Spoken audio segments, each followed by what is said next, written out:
Good morning po sa bawat isa. Good morning! Magandang umaga po and welcome po. Muli po, kasi mukhang hindi kayo masaya. So, this Sunday, continuation po ito ng celebration natin ng ating anniversary month. Muli po, batiin niyo po ng happy anniversary po yung bawat isa. Happy anniversary! And it is 19 years of God's faithfulness in our church. Kung meron po dito, yung mga matatagal na, alam niyo po yung dami ng pinagdaanan ng church. When dumating sa point, habang may nag-preach, may tumutulo. So, yung katapatan ng Panginoon sa atin, minsan hindi natin nakikita na maganda. Hindi siya laging smooth sailing, hindi siya palaging masaya. And as we continue, ano ba yung topic natin? Our church topic is tribe. Pag sinabi nating tribe, meron ako na anong verse sa Psalms chapter 92. Nire-remind tayo doon that those who are planted in the house of the Lord will flourish like a palm tree and grow like a cedar of Lebanon, bearing fruit into old age. Yun yung ideal picture ng isang local church. Rooted, healthy, and bearing spiritual fruit that glorifies God. Yun po yung picture ng local church. So when we think about thriving in a Christian life, we often imagine smooth paths, continuous blessings, zero resistance, but a God who saved us by His grace did not promise a life free from hardship. So the truth of the scripture is clear. Healthy believers are not exempt from trials. They grow through them. Sa Tagalog po, yung tunay na mananampalataya, hindi po exempted sa problema, hindi po exempted sa pagsubok, hindi po exempted sa sakit ng ulo. Ang tunay na mananampalataya, lumayan po sa pagharap niya sa mga bagay na yun. Pwede po tayo tumayo and manalangin tayo. Let's pray. Lord, maraming salamat po for this morning na binigay niyo po sa amin.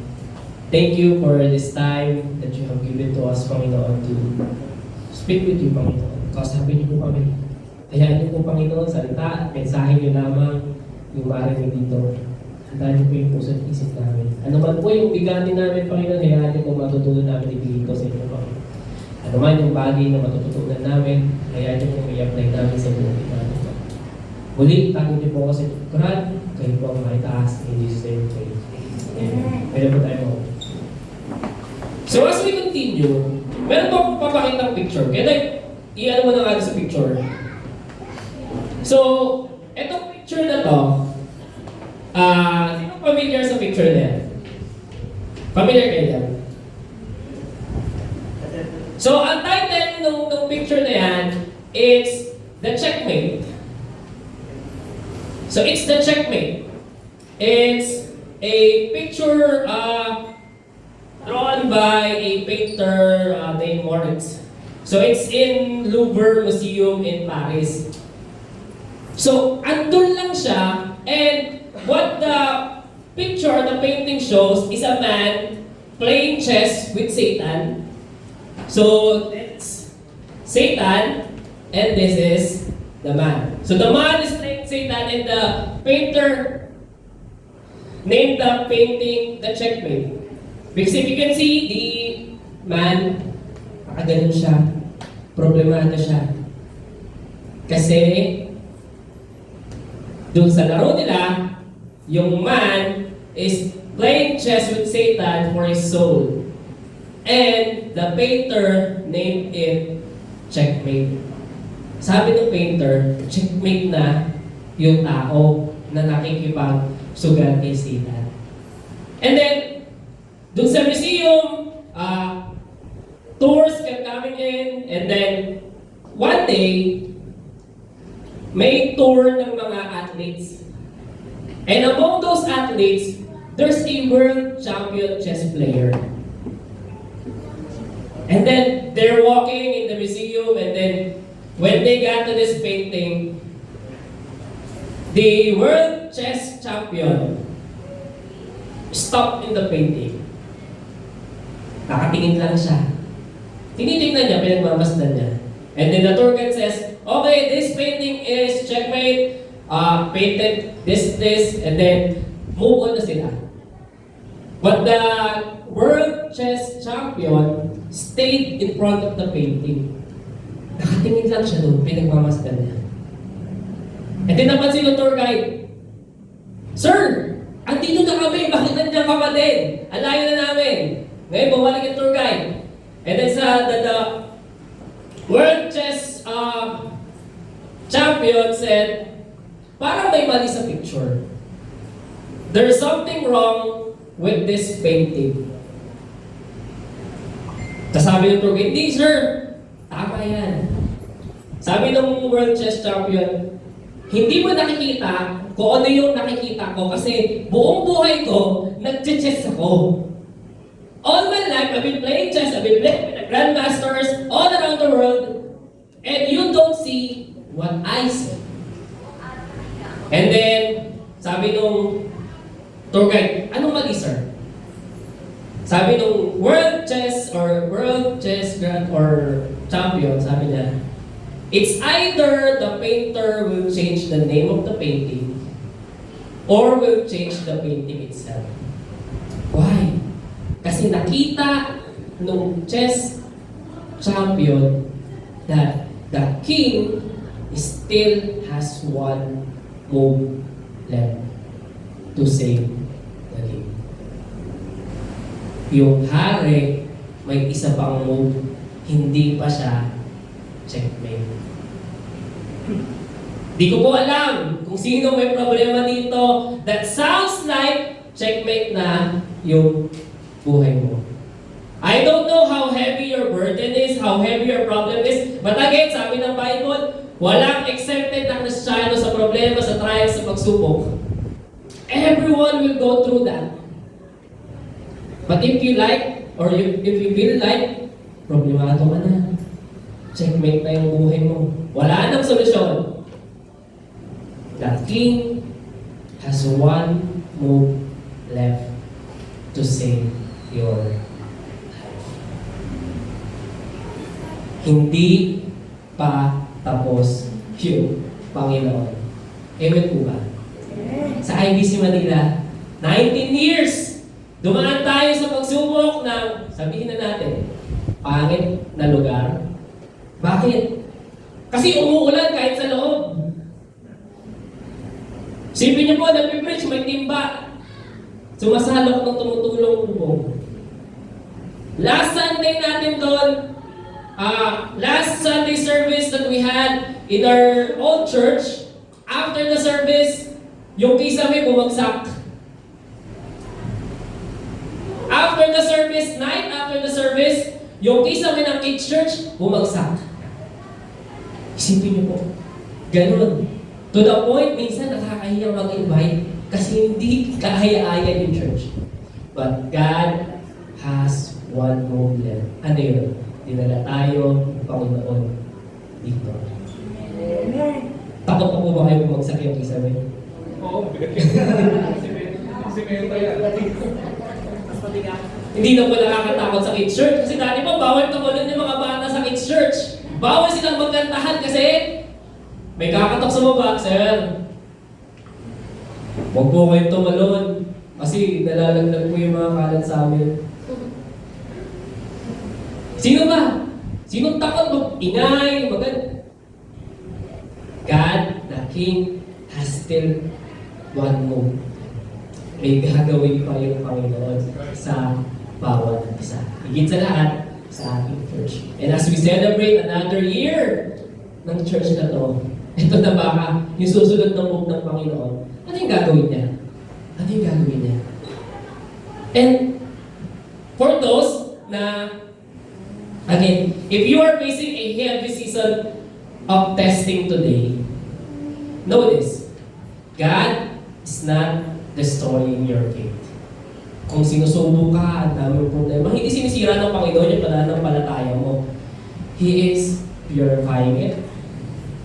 He is refining it.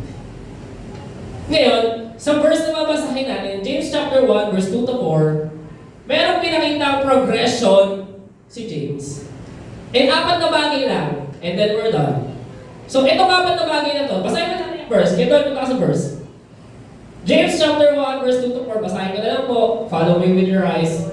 James chapter 1, verse 2 to 4, my brethren, count it all joy when you fall into various trials, knowing that the testing of your faith produces patience. But let patience have its perfect work, that you may be perfect and complete, lacking nothing. Sa verse na yan, yung pinakita ng progression, si James. So, we'll discuss doon. Ano ba yung progression na yun, Pastor? Magmula sa pagharap mo sa problema hanggang sa paglago mo bilang isang mananampalataya. Now, first, number 1, expect external trials. Sabi sa verse 2, consider it pure joy, my brothers and sisters, whenever you face trials of many kinds. Ngayon, take notice. Sabi ni James sa other version, whenever. Sabi diyan, count it all joy when. So James explicitly saying, may haharapin kang problema. May haharapin kang pagsubok. Hindi niya sinabi, when you become a Christian, everything will be smooth sailing, okay na lahat ng bagay. I-bless ka ni Lord. I know, I'm sure, pag nagtapat ka sa Panginoon, pagpapalain ka ng Panginoon. But James doesn't say, it stops there. You will face trials. External trials. Kung babasahin po natin, aralin natin yung history, James wrote this for the Christian or the Jewish Christian na nag-scatter dahil sa diaspora. Bakit? They are being persecuted. So, when they got persecuted, nag-disperse sila, they went to different places, and in those places, again, they are being persecuted. They have economic hardship, hindi sila makapaganap ng trabaho. Bakit? Kasi yung mga trabaho dati, against sa paniniwala nila. And then pag nag-share sila ng salita ng Panginoon doon, hindi sila paniniwalaan, hindi sila papakinggan. Then, legal injustice. Then, marginalization for their faith in Jesus Christ. So for those early believers, trials were not hypothetical. They were concrete, daily struggles to remain faithful to God while surrounded by hostile pressures. Yun yung time na yun. Ano naman, Pastor, ngayong panahon na to? Ngayong panahon natin, trials may come in many forms. Una, family struggles, health, relationship, grief over loss. I don't know. Anong trials yun sa family? Pastor, lagi kami nag-aaway sa bahay. Pastor, hindi nakikinig sa akin si mama, si papa. Lagi nila ako na sa church. Pastor, hindi nakakilala mo yung mga ano. I don't know. But James said, there will be trials. Pwedeng financial. Sino ditong may problema sa pera? Gusto, may problema ko sa pera. Sino dito may problema sa trabaho? Pastor, naghahanap ako, nagpapray ako ng trabaho eh. Pastor, sino dito yung may trabaho ka na, tapos ayaw mo na sa trabaho mo kasi nai-stress ka na. Expect external trials. Or baka naman, yung trials mo are spiritual opposition faced with standing for biblical truth. Yung alam mo yung tama, pero hindi mo matayuan. Kasi kukutsain ka ng ibang tao. Kukutsain ka sa bahay nyo, mga people. Alam niyo yung tama eh. Alam niyo yung sinasabi ng Panginoon eh. Pero hindi mo matayuan kasi sasabihin ng mga magulang mo, kapatid mo, badal-badalan. Again, expect external trials. Ano sabi ni James? Anong dapat natin gawin when we said that? And sabi ni James doon, he used the Greek word poikilos, meaning multicolored or varied. These are the problems na darating sa atin, sabi ni James. They hit unexpectedly and come from every angle. So yung hinaharap natin ngayon, it's not new. James already advised, nagsabi na siya, you will face external problems. And what should you do? Ano sabi sa verse 1? Consider it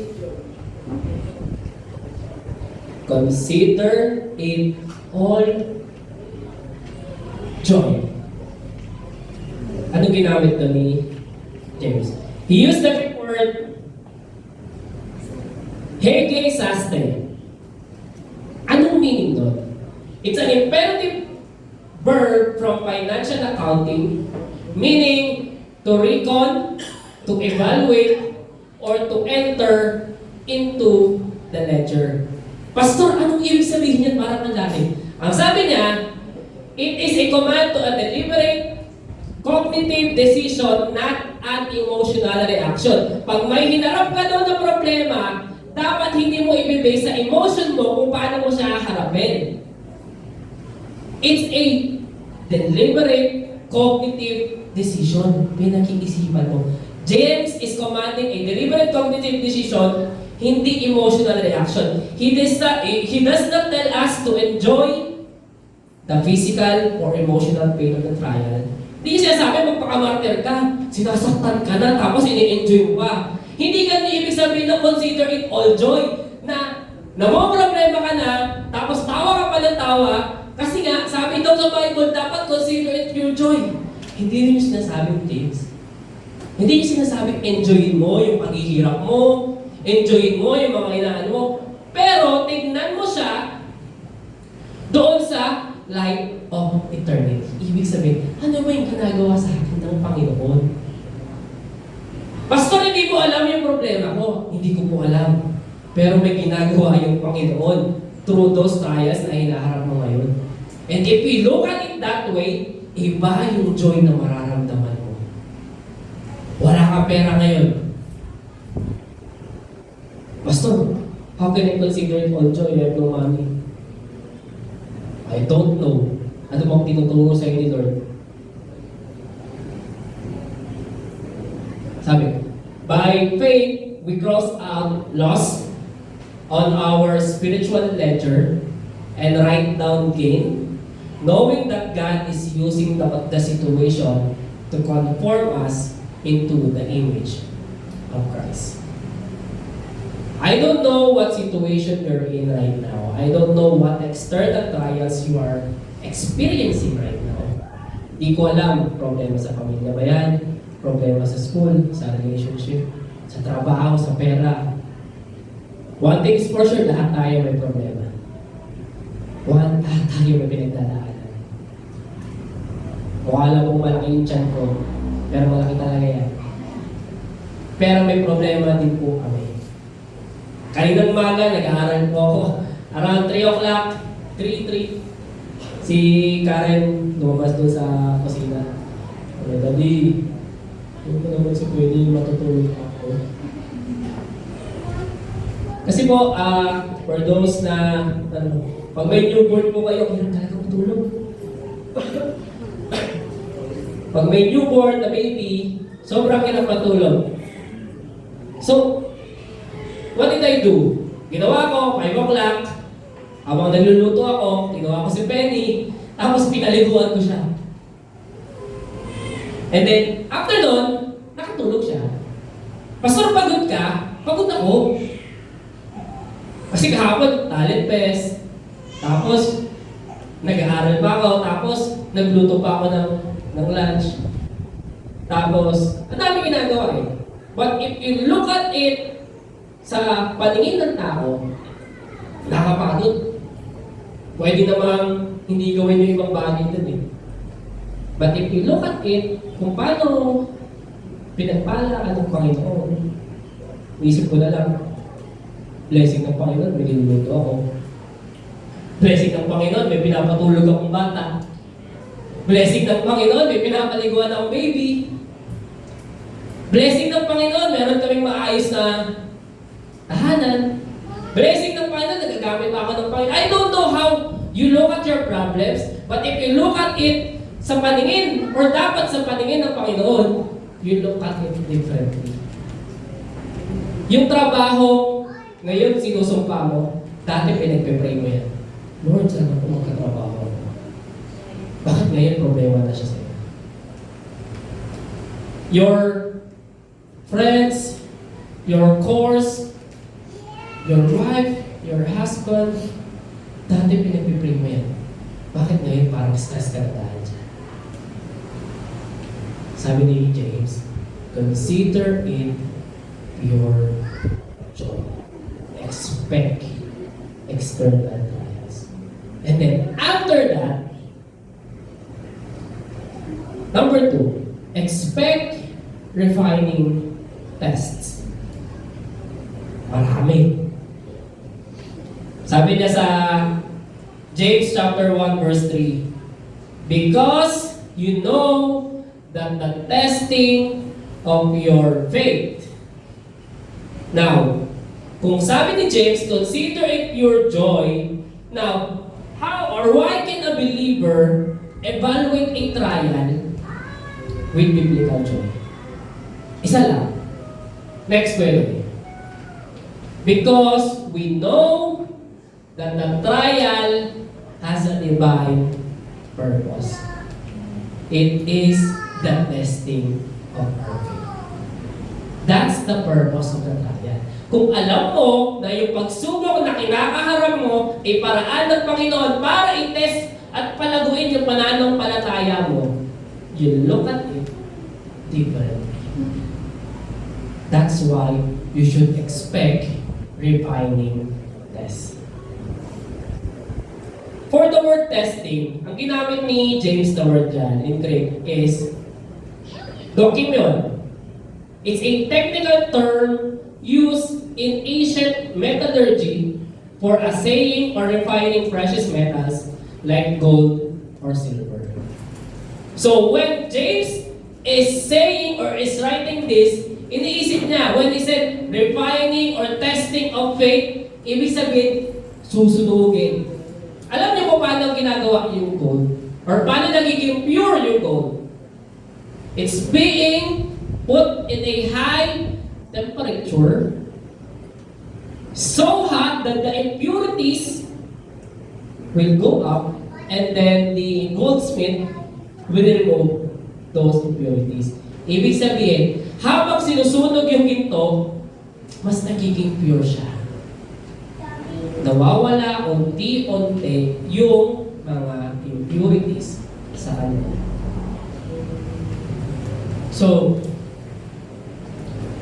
the fire's purpose was never to destroy the precious gold. The fire's purpose was to prove, purify, and reveal the genuine metal. Sa buhay natin Kristiyano, God uses trials as documentation. Ito po, clarification lang. Salvation is entirely by God's grace through faith alone. Ibig sabihin, yung kaligtasan natin, nakaano lang sa biyaya ng Panginoon, wala tayong pwedeng gawin para makuha yun. Pero, living faith will be proven and purified through life's furnaces or trials. Pero yung totoong pananampalataya mo, mapapatunayan mo dun sa mga bagay, sa mga pagsubok na pinagdadaanan mo sa buhay mo. Again, libre yung kaligtasan mo. Binigay ng Panginoon yan para sa biyaya niya lang. Wala tayong pwedeng gawin doon. Pero para ipamuhay mo yung pananampalataya mo, dadaan at dadaan ka sa trials. When trials hit up our hidden reliance, worldly attachments, and secret anxieties float to the surface. Napansin niyo po, pag problemado kayo, lahat ng solusyon na naisip niyo, hindi solusyon. Pag wala kayong pera, pinaka-problem ng bawat isa, anong solusyon mo? Ngutang. So yung solusyon mo, naging panibagong problema. So sometimes, yung trials na pinagdadaanan natin, ine-expose niyan, saan ba tayo nakarelay? Saan ba tayo nakahawak? Baka nakasyado ka lang nakapokus sa trabaho mo. Nung nawala bigla yung trabaho mo, nakalimutan mo na. Sobrang stress ka na. Feeling mo, pag wala kang trabaho, wala ka ng pag-asa. Again, as those impurities are revealed, God graciously strips them away. So this is why He uses Documento. Kasi si God, gusto niya, padaanin tayo dun sa refining process para unti-unti lumabas yung mga bagay na mali sa atin, madumi. Ayaw niya, unti-unti tatanggalin niya. Proving that our faith is not built on temporary circumstances, but on the unshakable foundation of Jesus Christ. Isipin mo yun. Sa sobrang problemado mo, kung matutulog ka na lang sa gabi, sasabihin mo na lang, Panginoon, hindi ko na kaya. Eh kung sisimula pa lang, sinabi mo lang hindi mo na kaya. At the end of the day, Panginoon naman ang nagkilos niya. The devil thinks the heat will burn you up. But God uses the furnace to melt away the dross and purify you into pure gold. Expect refining test. Kapag dumaan ka sa pagsubok, huwag mong isipin na ending na yan. It's just God's way to slowly purify. Lord, hindi ko alam, hindi ko naintindihan. Pastor, hindi ko naintindihan yung mga pinagdadaanan ko ngayon. Ngayon, kailangan mo tanongin si Lord. Lord, ano ba yung mga gusto mong tanggalin? Kasi I may see it differently dun sa pinapakita sa inyo ng Panginoon. That's why important. Ikaw mismo, may pag-usap ka sa Panginoon. And then next, after expecting the trials, after you expect the refining test, now you expect active endurance. Sabi sa James chapter 1 verse 3,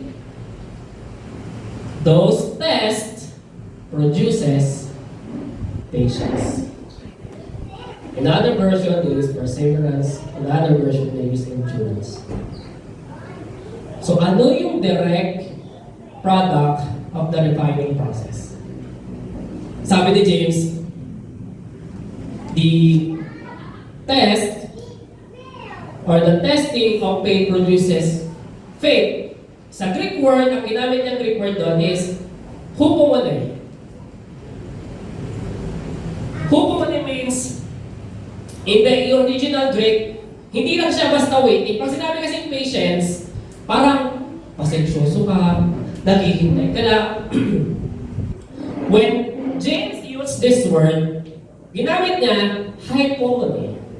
It's the same word used sa ancient or sa classical Greek. It's the same word used to describe a soldier in battle who held his position on the shield line, refusing to retreat under fierce attack. So hindi lang siya sinabing maging mapaghintay ka, dapat pasensyoso ka, lilipas din niya, titiisin ko lang. When James said it produces endurance and it produces patience, he described it parang ang sundalo na kahit anong dumating, anong atake sa'yo, nakatayo ka lang kasi alam mo, tama yung tinatayuan mo.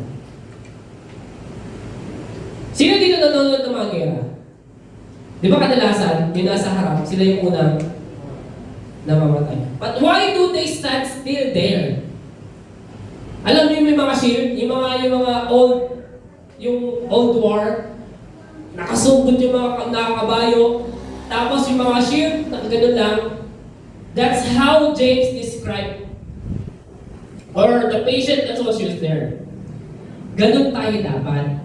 Ano man yung atake ng kaaway sa pananampalataya mo, you stand firm kung saan ka nilagay ng Panginoon. I don't know where that is.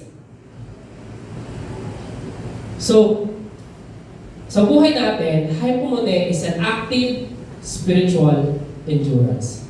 It is holding fast to God's Word, continuing in prayer, refusing to resign from the game, and staying faithful sa lugar kung nasan ka. May it be IBC Manila, may it be sa other church.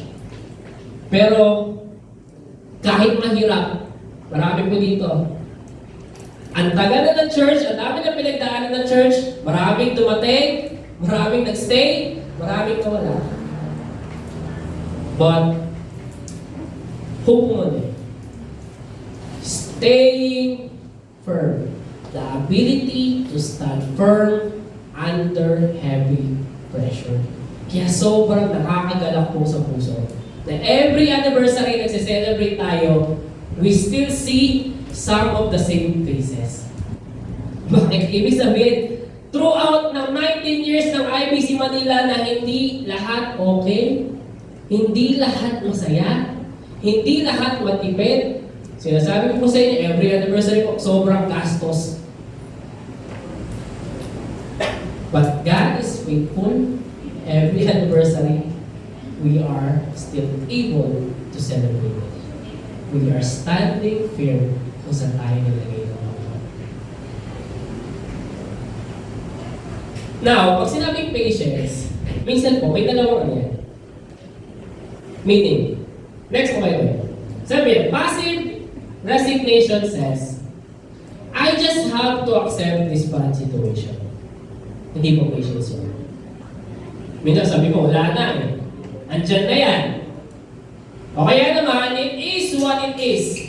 That's not what James is saying. Hindi niya sinabing pag may problema ka, tanggapin mo na lang.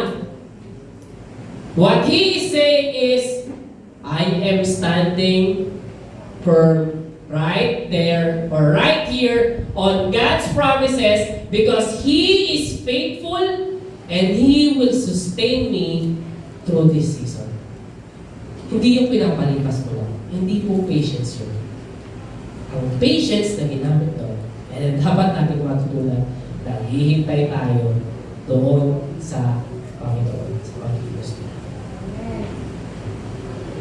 Every time you choose obedience over compromise, and every time you trust over panic, your spiritual endurance grow stronger.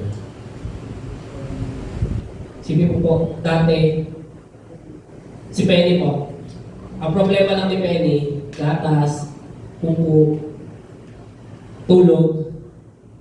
Same thing po, dati ganun lang tayo. And then, she learns to endure. Ngayon, pagka laki niya, same thing sa atin, di na ganun yung problema natin. We have different problems. And as long as we stay faithful, we choose obedience over compromise, ganun din po yung pananampalataya natin. Kaya kung papansin mo, bakit ang bilis mong matison sa church? Paano? Iniisip mo lagi yung compromise, ayaw mo unang sumunod. If you follow God, if you obey God, your spiritual endurance grows stronger. Kaya pag may dumating na mabigat na problema, alam mo na yung gagawin sa susunod. And then when you develop that patience, lastly, you expect a mature wholeness. James chapter 1 verse 4 says, let perseverance finish its work so that you may be mature and complete, not lacking in anything. Sabi po dito sa version, but let patience have its perfect work, that you may be perfect and complete, lacking nothing. Si James, in-urge niya yung mga believers that hayaan mo yung paglago ng pananampalataya mo, tapusin niya yung ginagawa ng Panginoon sa buhay. Huwag mong i-shortcut yung process na ginagawa ng Panginoon. Do not seek unbiblical shortcuts to escape what God is using to grow you. Ulitin ko po, huwag kang maghanap ng shortcut sa mga pagsubok na ginagamit ng Panginoon para palaguin ka. For example po, driving. Hindi ka marunong mag-drive. Gusto mo ng lisensya. Ano ginawa mo? Papa, fixer ka. Tapos, pag nagkakotse ka, ano gagawin mo sa kotse? Paparkisan mo. Babag ka, makaksidente ka, magbayad ka. Huwag mo i-shortcut yung mga bagay na ginagamit ng Panginoon para palaguin ka. Pastor, may mas madaling paraan. May madaling paraan talaga yung mundo para i-solve yung instant mo. Kaya nga, usong-uso, kaya nga gustong-gusto ng mga tao ngayon yung instant eh. Pero sasabi nila, those instant foods are not healthy. Mas healthy pa din yung niluto ng maayos, dumaan sa process. So, huwag niyo po hayaan yung bagay na yun. So, ulit yung process o progression na tinuturo ni James. Sabi niya, una, you expect external trials. And then kapag ka may pagsubok na, consider it pure joy. Now, you expect refining test. Kapag may trial, may test kang pagdadaanan. And then, when you overcome that test, you produce or expect active endurance. Ibig sabihin, yung endurance mo, tuloy-tuloy. And then when that endurance, when you let that endurance complete the work in you, you expect mature wholeness. Ibig sabihin, lalalim ka na sa pananampalataya. And with this story, again. So, pero,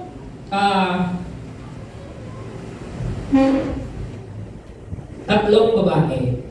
So there was a group of women who were reading through Malachi chapter 3 sa Bible, and they come across a verse which says, He will sit as a refiner and purifier of silver. So nag-iisip sila, sabi nila, si God daw, He will sit as a refiner and purifier of silver. Yeah. Medyo no?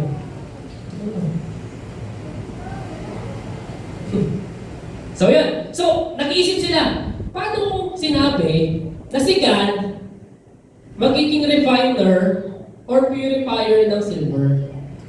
Then, ano ginawa nila? Sa sobrang pag-iisip nila, they are so curious as to what that means. Ang ginawa ng isang babae, she looked for a local goldsmith or a silversmith. And then sabi niya sa mga kaibigan niya, nag-set ako ng appointment sa isang local na silversmith, yung gumagawa ng pure na silver, para lang alamin ko, ano ba yung sinasabi dun sa verse na yun? Sabi lang, she stood in the dim, warm workshop as the refiner took a piece of raw, dull ore. Nakatayo siya doon sa workshop nung silversmith, habang yung silversmith naglalagay ng mga bato, madumi, pangit, hindi makintab, na mga doon sa fire. Encrusted with dirt, rock, and unwanted minerals. And then he placed it into a heavy crucible right at the hottest part of the furnace fire. So the woman was looking at that silversmith, while the silversmith are putting those minerals dun sa apoy. And then as she watched, the refiner pulled a stool and sat down directly in front of the flames. So nakaupo lang doon sa harap ng apoy yung refiner, yung silversmith. He didn't walk away. He didn't turn his back to attend to other business. His eyes were locked on the crucible, watching every ripple in the liquid metal as the heat intensified. So, nakaupo lang doon. Nakatingin lang yung refiner. And then nagtaka yung babae, nagtanong siya, Sir, is it true that you must sit here the entire time that metal is in the fire? Sir, totoo ba na habang hinihintay mo matunaw yung mga bakal, minerals, bato na yan, nandiyan ka lang, hindi ka aalis? And then the refiner said, yes, I cannot leave it even for a moment. If the metal is left in the furnace a fraction of a second too long, the intense heat will destroy it. But if I take it out too soon, the impurities will remain trapped inside and it will never be pure. Ang sagot ng refiner, kasi kapag umalis ako dito, tapos naiwan ko siya ng konting-konting tagal lang, masisira yung ginagawa ko. At kapag naman inalis ko siya sa apoy, ng sobrang aga, kahit konti lang, yung mga dumi na dapat nawala sa kanya, nandun pa rin. And then, as the temperature soared, the solid metal melted completely. Dark, unsightly dross and slag floated to the surface.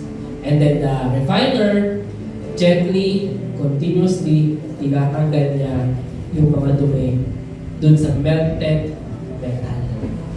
Lahat ng impurities na umangat, unti-unti, tinatanggal ng refiner doon.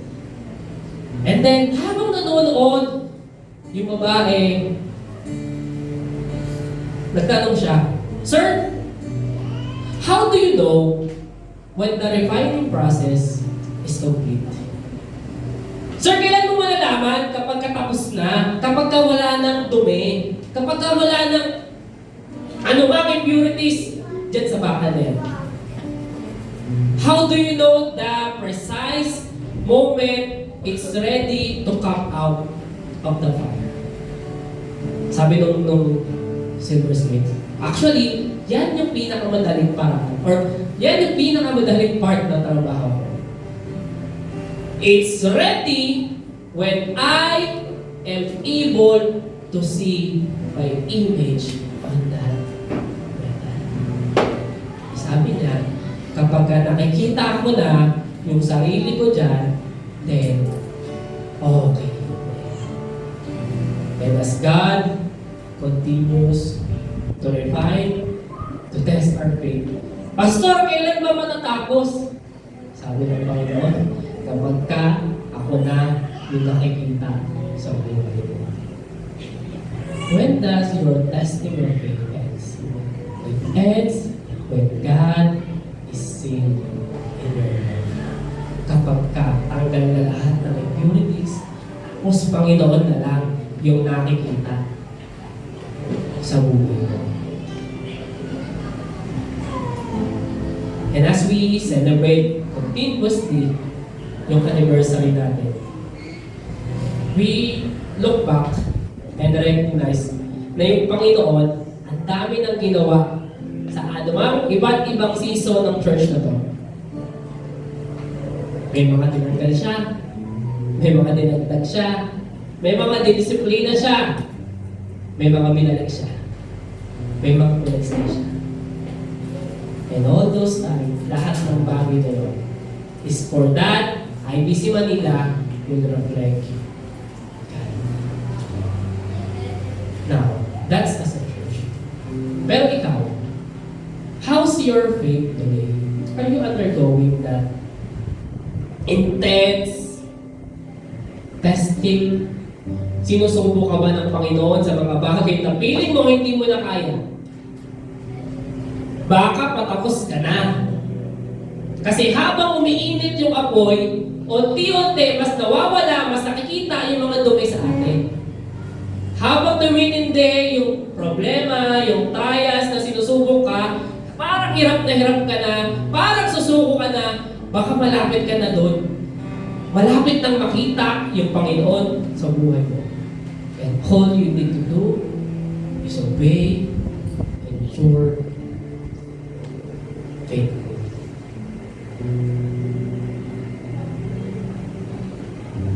When you are in the furnace of an external trial, minsan, it feels like God has turned His back and walked out of the room or abandoned you to a checkmate. Pero ang sinasabi ng salita ng Panginoon, your refiner is sitting beside or right beside you in the fire. Hindi po aalis yung refiner ng buhay natin. Ano mang pagsubok yung pinagdadaanan mo, alam ko po ang sigurado ako, hindi ka iniwanan ng Panginoon. And all you need to do is let Him do the refining so the way. Tayo po tayo na.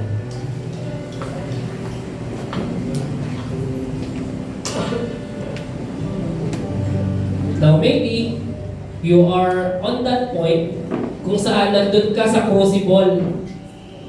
Doon ka sa lugar kung saan tinetest ka ng Panginoon. Maybe He's keeping you in the crucible for one divine reason.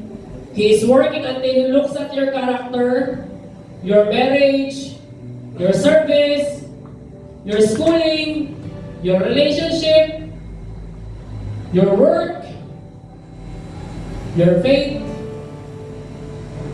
He's putting you there in the crucible. Nandun ka lang sa apoy, sinusubo ka ng Panginoon because He wants to see the clear and clouded reflection of His Son, Jesus Christ. And as we step IBC Manila sa next year of ministry, hayaan po dali natin yung tiwala na ina-expect natin yung mga gagawin ng Panginoon para sa atin.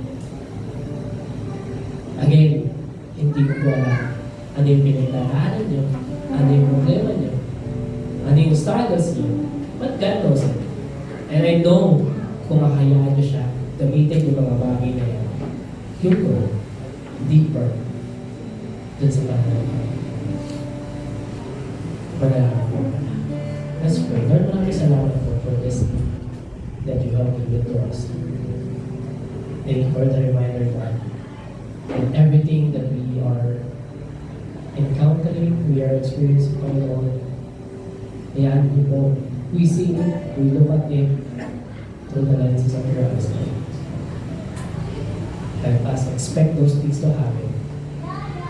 Help us expect, Panginoon, na as we continue to trust, obey you, our faith in you will grow deeper. At higit sa lahat, yung pananampalataya yung kumpleto sa atin. Lord, kaya natin po, as we continue to celebrate this year, and we start another year, Panginoon, dito sa IBC Manila. Kaya niyo po, Panginoon, pakinggan lang namin yung sasabihin po sa atin. Kung saan niyo po kami lilig, gawin namin, Panginoon. Pakatagpuan niyo po kami laging tapat. Maraming salamat po, Panginoon. And I don't know, Panginoon, kung meron man po isa, dalawa, na kapatiran namin na pinagdadaan ng mabigat. may problema sa bahay, trabaho, sa relationship nila sa inyo, I hope nga ng Panginoon, ipatuloy na kausap sa inyo. Remind them, Panginoon, yung mga bagay na pinagdadaan nila, may bagay na tinutulong. Muli, Panginoon, nagpapasalamat kayo. And before we end, kung nandito ka naman, ngayong umaga, pero wala ka pa natatandaan na bumuo ka ng relasyon sa Panginoon, baka ito sinasabi ng Panginoon. Kaya hindi mo naiintindihan kung yung mga testing. Kasi baka hindi ka pa sa Kanya. And God is taking this time for you to know Him. Sabi na niya, in John chapter 3, verse 16, For God so loved the world that He gave His only begotten Son, that whosoever believed in Him should not perish, but have everlasting life. Kung wala ka pang relationship sa Panginoon, why don't you take this time to accept Him in your life, make Him your Savior, isa lahat your Lord. And if you want to pray that, if you want to be that person, you pray this prayer. Hindi nakakaligtas yung pagsunod sa prayer na to. Ang nakakaligtas yung pagtitiwala mo sa Panginoon. Sa ginawa niya para sa iyo. Lahat yung biyaya, pinibigay niya sa iyo. Why don't you pray this prayer? Sabi, Lord, sorry po. Dami ko po mag-duties sa buhay ko. Iyan niyo po, Panginoon. Simulan niyo yung paglilinis sa akin. Ngayong oras po ito, Panginoon, muli, hinihingi ko yung gabay mo. Kaya niyo po, Panginoon, ikaw yung magpapagligtas ko at Diyos na humulan mo. Mula sa araw na ito, Panginoon, gawin mo po sa iyo. And you pray that prayer, you believe what God has done sa buhay mo. Sabi ng Panginoon, He gave you the opportunity to be a son.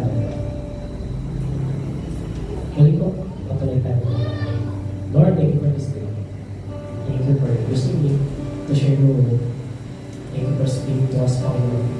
And hayaan niyo kung patuloy kayo mag-usap sa amin. Muli, Panginoon, I pray for each and everyone na nandito ngayong araw. Kaya niyo po, makita namin lahat ng bagay na pinaparanas, nararanasan namin, Panginoon, ay may good or wrong. May it be good, may it be bad, Panginoon. Lahat po yun. Kaya niyo po, makita lamang namin kung ano po yung lesson na gusto niyo po. At gawin po namin, matagpuan niyo po ang tapat sa lahat ng mga. Muli, magpapasalamat po kami sa lahat-lahat, Panginoon, sa pagmamahal mo sa akin. In Jesus' name, Amen.